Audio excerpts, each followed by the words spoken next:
களுத்துறை கட்டுக்குருந்த விசேட அதிரடிப்படை பயிற்சி முகாமின் இன்று நடைபெற்ற 82வது அடிப்படை பயிற்சி பாடநெறியை நிறைவு செய்தோர் வெளியேறும் விழா ஜனாதிபதி அனுரகுமார திசாநாயக்க தலைமையில் நடைபெற்றது.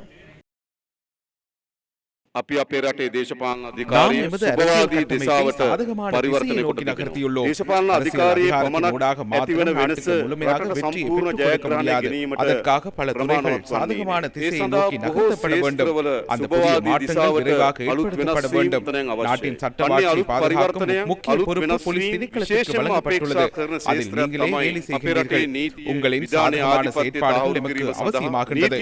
நாட்டு மக்களின் சட்டம் தொடர்பான நம்பிக்கையை அதில் போலீஸ் திணைக்களம் நிறைவேற்றும் பொறுப்பு மிகவும் அதிகமாகும்.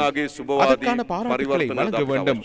நாட்டில் திட்டமிட்ட குற்றச்செயல்களில் ஈடுபடும் போதைப்பொருள் வர்த்தகம் எமது சமூகத்தை பாரிய அளவில் சீர்குலைத்துள்ளது.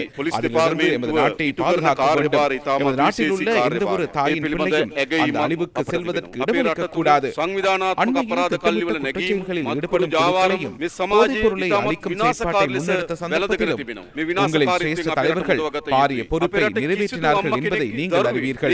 அதே போன்று எமது நாட்டில் அவசரகால நிலைமை ஏற்பட்ட சகல சந்தர்ப்பங்களிலும் உங்கள் சிரேஷ்ட தலைவர்கள் பாரிய பொறுப்பை நிறைவேற்றியுள்ளனர். அதே போன்றே உங்களின் செயற்பாடு சிறப்பான செயற்பாடாக அமையும் என்ற நம்பிக்கை எமக்கு உள்ளது.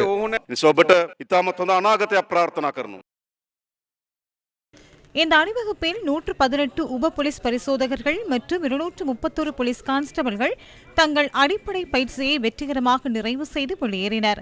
பயிற்சி நிறையின் போது விசேட திறமையை வெளிப்படுத்திய அதிகாரிகளுக்கு ஜனாதிபதி அனுரகுமார திசாநாயக்க சான்றிதழ்கள் மற்றும் விருதுகளை வழங்கினார்.